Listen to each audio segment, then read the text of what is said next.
നമസ്കാരം, എല്ലാവർക്കും എൻ്റെ ഒരു പുതിയ വീഡിയോയിലേക്ക് സ്വാഗതം. ചില ആളുകൾക്ക് ഭയങ്കര കുരുപൊട്ടുന്നുണ്ട്. അതായത് അച്ഛനിപ്പോൾ രേണുസുതിയുടെ വീട്ടിൽ പോയി ബിഷപ്പ് പ്രാർത്ഥനയും ഒക്കെ തുടങ്ങി. കാരണം രേണുസുതിയുടെ അസുഖം ലേശം വഷളായിരിക്കുകയാണ്. അപ്പോൾ ആ സ്ഥിതിയിൽ ഇപ്പോൾ അച്ഛൻ അവരെ ചേർത്ത് പിടിക്കാനായിട്ട് അവരുടെ വീട്ടിൽ പോയി പാട്ടും പ്രാർത്ഥനയൊക്കെ നടത്തുന്നുണ്ട്. അത് കണ്ടു കഴിഞ്ഞാൽ ചില ആളുകൾക്കൊക്കെ കുരു പൊട്ടുന്നുണ്ട്. അതിലൊന്നാണ് SP വ്ളോഗ്, ഈ മറ്റേ പാറശാല, പിന്നെ 2 അൽത്തോ വ്ളോഗ്. ഇവർക്ക് എന്താണെന്ന്, ഇവരുടെ സൂക്കേട് എന്താണെന്ന് വെച്ച് കഴിഞ്ഞാൽ അച്ഛനെ കരി വാരിത്തേക്കണം എന്നുള്ള രീതിയിലുള്ള വീഡിയോ ചെയ്യാനാണ് ഇവർ ചെയ്യുന്നത്. ഈ പല പ്രാവശ്യം അൽത്തുകൊണ്ട് ഈ കള്ളനായിൻ്റെ മോൻ്റെ ഇവനോട് 2 വർത്തമാനം പറയണമെന്ന് ഞാൻ വെച്ചതാണ്. അപ്പോൾ ഈ പ്രാവശ്യം പറയാമെന്ന് വെച്ചു. കാരണം എന്താ വെച്ചാൽ അച്ഛന്മാർ പെണ്ണ് കിട്ടുമോ, അച്ഛന്മാർക്ക് പെണ്ണ് കെട്ടാൻ പറ്റത്തില്ലേ, ഏതൊക്കെ അച്ഛന്മാരാണ് കിട്ടുന്നത്, നല്ലവരായ ക്രിസ്ത്യാനികളുണ്ടെങ്കിൽ പറയണം. ഞാൻ ക്രിസ്ത്യാനി തന്നെയാണ്. ഞാൻ ഒന്നാം തരം റോമൻ കത്തോലിക്കയാണ്. ഞാൻ പറയട്ടെ, ഇപ്പം ഞങ്ങളുടെ സഭകളിലൊന്നും അച്ഛന്മാർക്ക് കല്യാണം കഴിക്കാൻ പറ്റത്തില്ല. ഈ അച്ഛന് വൈദികൻ, ഈ ബിഷപ്പ് ഒരു ആംഗ്ലിക്കൻ സഭയിലത്തെ ഒരു അംഗമാണ്. അപ്പോൾ അദ്ദേഹത്തിന് കല്യാണം കഴിക്കാം. നീ എന്താ അപ്പോൾ ബിഷപ്പിനെ കെട്ടിക്കാൻ തന്നെ തീരുമാനിച്ചിരിക്കുന്നതാണ്? കള്ളനായ, നിനക്കൊന്നും വേറൊരു പണിയില്ല. എത്ര ദിവസമായി നീയൊക്കെ ഈ സോഷ്യൽ മീഡിയയിൽ അദ്ദേഹത്തെ കിടന്ന് വലിച്ചഴക്കുന്നു.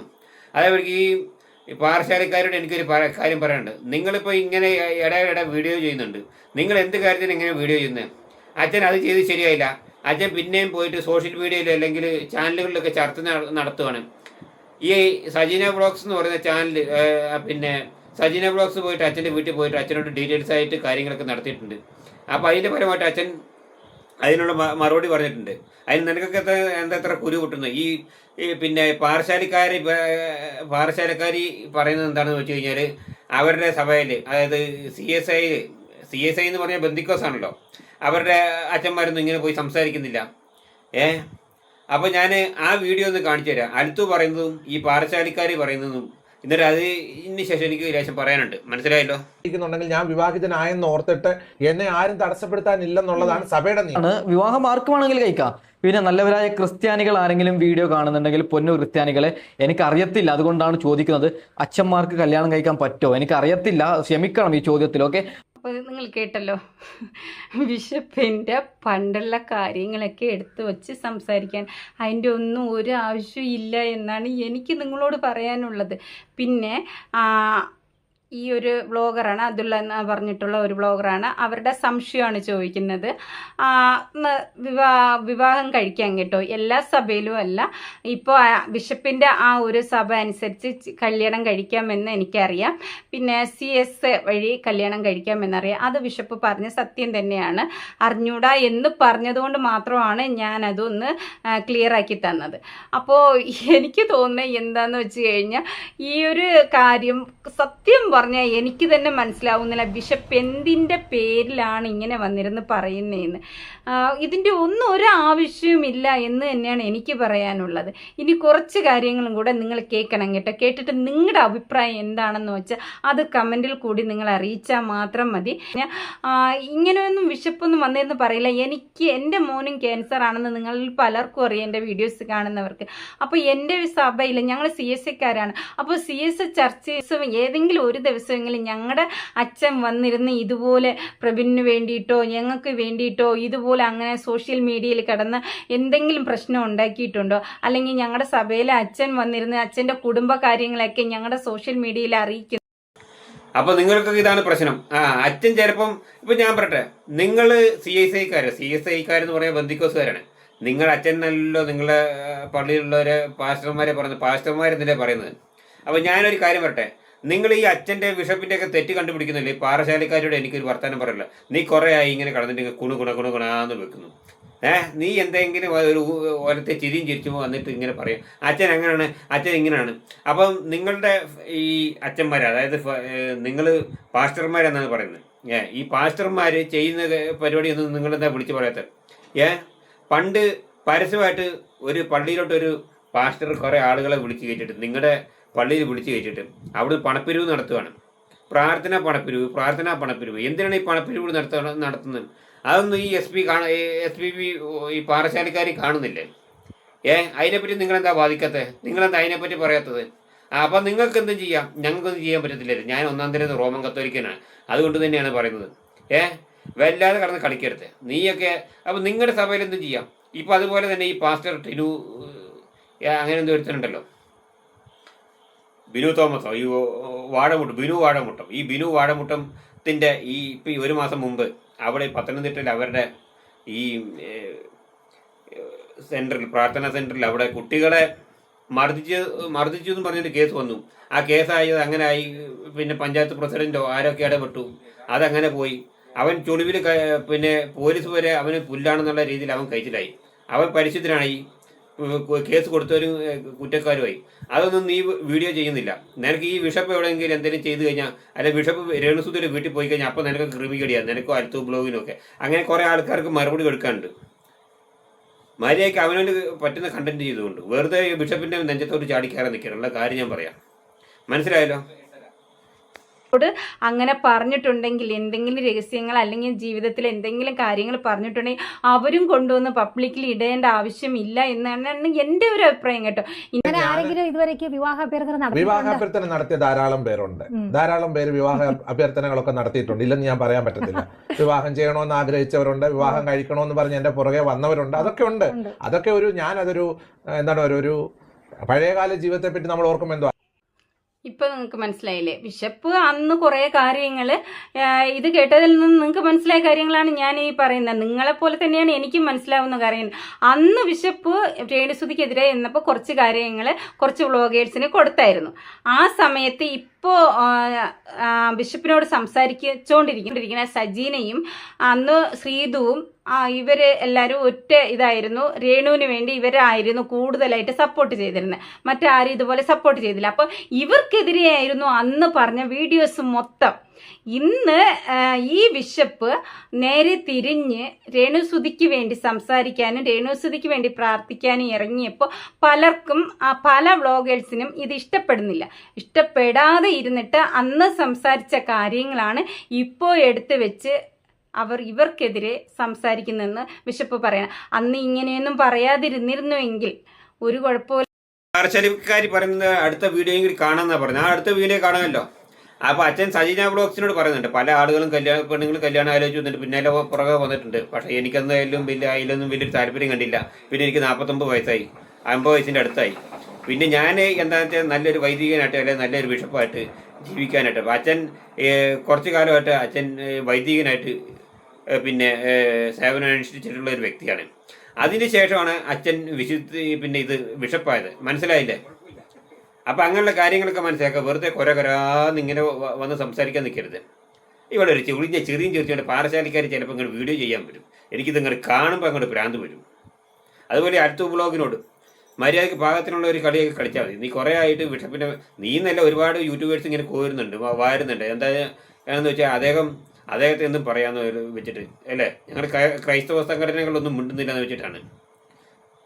പാറശാലക്കാരുടെ രീതിയിലുള്ളൊരു വീഡിയോ അങ്ങോട്ട് ചെയ്താൽ മതി. മനസ്സിലായല്ലോ?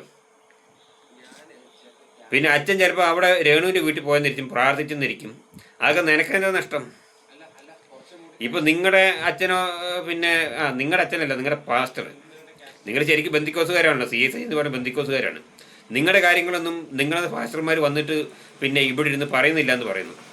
നിങ്ങളുടെ പാസ്റ്റർ അല്ലല്ലോ അവിടെ സ്ഥലം കൊടുത്തത്, അവിടെ ബിഷപ്പാണ് നോബൽ ഫിലിപ്പാണ് സ്ഥലം കൊടുത്തത്. അപ്പോൾ അദ്ദേഹത്തിന് വിമർശനങ്ങളുണ്ടാകും. അദ്ദേഹം പല ചാനലുകളും വന്ന് വിമർശനത്തിന് അപ്പോൾ അതനുസരിച്ചുള്ള വർത്തമാനങ്ങളും ഇൻ്റർവ്യൂകളും നടത്തും. അതിന് നിങ്ങൾക്ക് എന്താ കുഴപ്പം?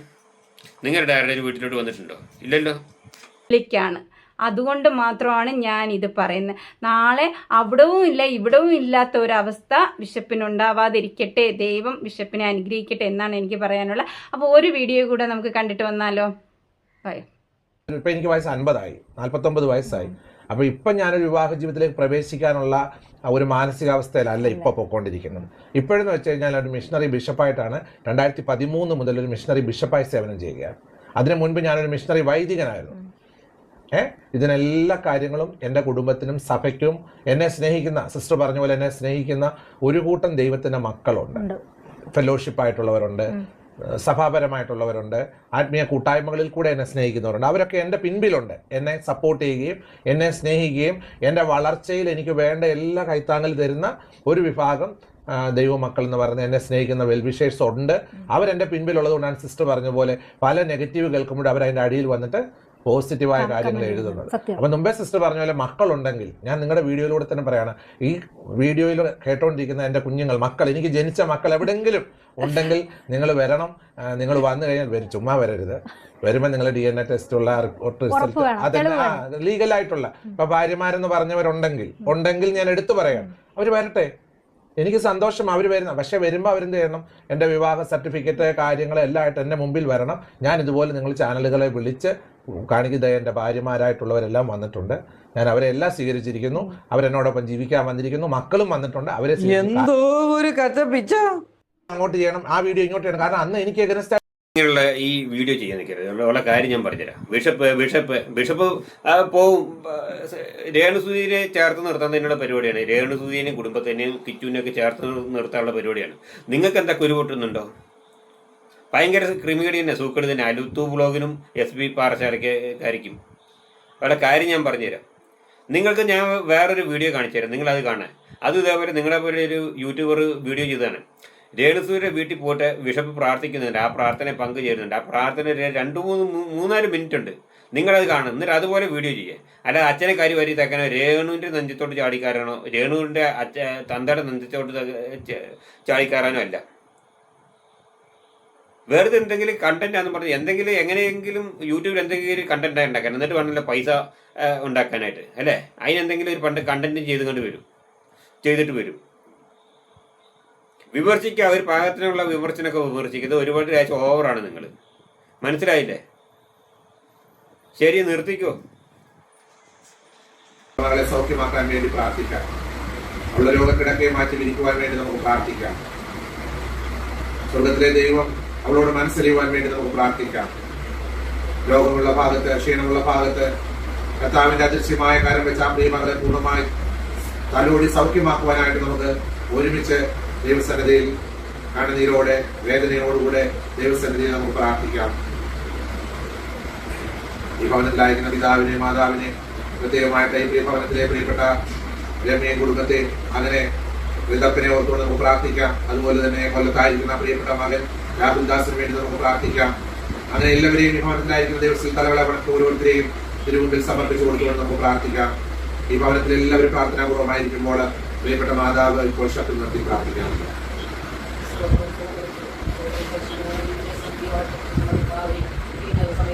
ഇതിനായ ദൈവമേ, സ്തുതിപിതാവേ, മനോഹരമേറിയ ഈ വൈകിവേളക്കായി ഞങ്ങൾ കർത്താവിനെ സ്തുതിക്കുന്നു, സ്തോത്രം ചെയ്യുന്ന കർത്താവേ.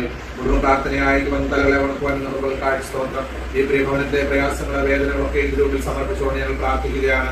പ്രത്യേകമായിട്ട് ഈ ഭവനത്തിൽ ഞങ്ങൾ കൂടി വരുവാൻ കാരണമായത് ഞങ്ങളുടെ വാത്സല്യ പ്രിയപ്പെട്ട സഹോദരി, പ്രിയപ്പെട്ട രേണു, കർത്താവെ സൗഖ്യമില്ലാത്തവളായി ക്ഷീണതയായിട്ട് ഇപ്പോൾ കർത്താവെ ഇപ്പോൾ കിടക്കയിൽ വിശ്രമിച്ചുകൊണ്ടിരിക്കുന്നു. എന്റെ മകൾക്ക് വേണ്ടി ഞങ്ങൾ ഒരുമിച്ച് ദൈവസന്നിധിയിൽ പ്രാർത്ഥിക്കുകയാണ്. അങ്ങ് മകളോട് മനസ്സരിമാറാകണമേ എന്ന് പ്രാർത്ഥിക്കുന്നു. കർത്താവെ, അവളെ ചില ദിവസങ്ങൾ ഹോസ്പിറ്റലിലായിരുന്നു. അങ്ങ് അവൾക്ക് കൊടുത്ത വലിയ ബലത്തിനായിട്ട് അങ്ങനെ സ്തുതിക്കുന്നു. തുടർന്ന് പൂർണ്ണമായ സൗഖ്യം, പൂർണ്ണമായ ബലം പ്രിയ മകൾക്ക് നൽകി കൊടുത്ത് അവളെ അനുഗ്രഹിക്കണമേ.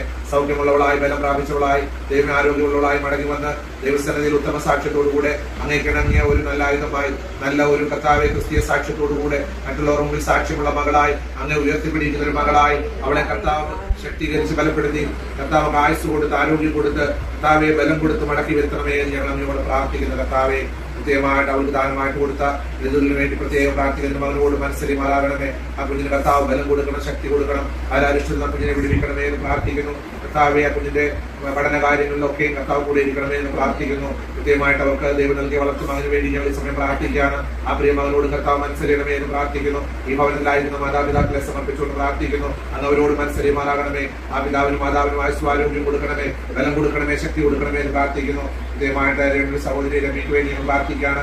ദൈവമേ, തന്റെ സഹോദരിയെ മുൻപോലെ നോക്കുവാൻ, സംരക്ഷിക്കുവാൻ, ദൈവമേ കൂടെ നിന്ന് നോക്കുവാൻ ആ മകൾക്ക് നീ കൊടുത്ത നല്ല മനസ്സിനായിട്ട് അങ്ങനെ സ്തുതിക്കുന്നു. കർത്താവെ, കൂടുതലായ ഒരു ശക്തീകരിക്കണം, ബലപ്പെടുത്തണം. കർത്താവ് അവരുടെ കുടുംബത്തെ അനുഗ്രഹിക്കണം, കുടുംബനായിട്ട് കൊടുത്ത മകനെ അനുഗ്രഹിക്കണം, ദാനമായിട്ട് കൊടുത്ത കുഞ്ഞുങ്ങളെ ഇരുവരെ അനുഗ്രഹിക്കണം. കർത്താവെ, അതുപോലെ തന്നെ കർത്താവ് ഭവനത്തിൽ ഇപ്പോൾ പ്രാർത്ഥനയ്ക്കായി തലകളെ വണക്കി എല്ലാവരെയും ഞങ്ങൾ തിരുമുമ്പിൽ സമർപ്പിക്കുകയാണ്. അതുപോലെ തന്നെ കർത്താവെ, ഞങ്ങളോട് പ്രാർത്ഥനയ്ക്ക് അപേക്ഷിച്ച് ധാരാളം ദൈവമക്കളുണ്ട്, വേദനയിൽ കഴിയുന്നവരുണ്ട്, രോഗങ്ങളിൽ കഴിയുന്നവരുണ്ട്. കർത്താവെ, ക്യാൻസർ രോഗത്താൽ ഭാരപ്പെടുന്ന പല പ്രിയപ്പെട്ടവരുണ്ട്, അതുപോലെ തന്നെ പല രോഗങ്ങളാൽ പ്രയാസപ്പെടുന്ന പല പ്രിയപ്പെട്ടവരുണ്ട്. അടിയോട് പ്രാർത്ഥനയ്ക്ക് അപേക്ഷിച്ച് പല ദൈവമക്കളും പല പ്രിയപ്പെട്ടവരുണ്ട്. അവരൊക്കെ ഓർത്തുകൊണ്ട് നന്ദിയോടെ അങ്ങനെ സ്തുതിക്കുന്നു. അന്ന് അവരെല്ലാം സൗഖ്യമാക്കണമേ, അന്ന് അവരെല്ലാം ബലപ്പെടുത്തണമേ. കർത്താവെ, അങ്ങയുടെ കർത്താവ് അദൃശ്യമായ കാര്യം കൊണ്ട് അവരെ സൗഖ്യമാക്കണമേ എന്ന് പ്രാർത്ഥിക്കുന്നു. പ്രാർത്ഥന അങ്ങനെ വേണം ചെയ്യാൻ. അതല്ലാതെ വെറുതെ അച്ഛനെ ബിഷപ്പിനെയും കുറ്റം പറഞ്ഞിട്ട് അവരുടെ തേജോബോധം ചെയ്യില്ല. മനസ്സിലായല്ലോ? നീയൊക്കെ കണ്ടുപഠിക്കുക. വെറുതെ വൈറലാകാൻ നിനക്കൊക്കെ എന്തെങ്കിലും ഒരു കണ്ടന്റ് കിട്ടിയത് അച്ഛനെയോ രേണുസുദിനെയൊക്കെ പിന്നെ അങ്ങനെ പച്ചയോടെ തിന്നിട്ടും പിന്നെ നിങ്ങൾക്ക് എങ്ങനെ ഒരു കണ്ടന്റ് കിട്ടണം. അതിനാണ് നീയൊക്കെ ഈ വീഡിയോയും തള്ളിപ്പിടിച്ച ഒരു മൊബൈലോ അല്ല യൂട്യൂബ് ചാനലോ എന്ത് ഉണ്ടെന്ന് കരുതിയിട്ട് എന്ത് പോക്കിർത്തരം പറയാമെന്ന് ചോദിച്ചിട്ടാണ്. എനിക്ക് തെറി പറയാൻ അറിയില്ല. ഞാൻ ഈ പിന്നെ യൂട്യൂബ് ചാനലിൽ വന്നിട്ട് വെറുതെ വൈറലായിട്ട് തെറി പറയാനായിട്ട് വെച്ചിട്ട് നല്ല പൊളിച്ച തെറി ഞാൻ പറയും. ഓ, നിങ്ങൾ വലിയൊരു യൂട്യൂബുകാർ മിനിറ്റിന് നിങ്ങൾ വീഡിയോ ഇട്ടുകൊണ്ടിരിക്കുകയാണല്ലോ. അച്ഛൻ അത് ചെയ്തു, ഇത് ചെയ്തു, ബിഷപ്പ് അത് ചെയ്തു, മറ്റേ ചെയ്തു, മറിച്ച് ചെയ്തു എന്ന് പറഞ്ഞിട്ട് നാണം ഉണ്ടോ സ്ത്രീയെ നിങ്ങൾക്കൊക്കെ? ശരിയെന്നാ നിർത്തുവാണ്. Okay, by.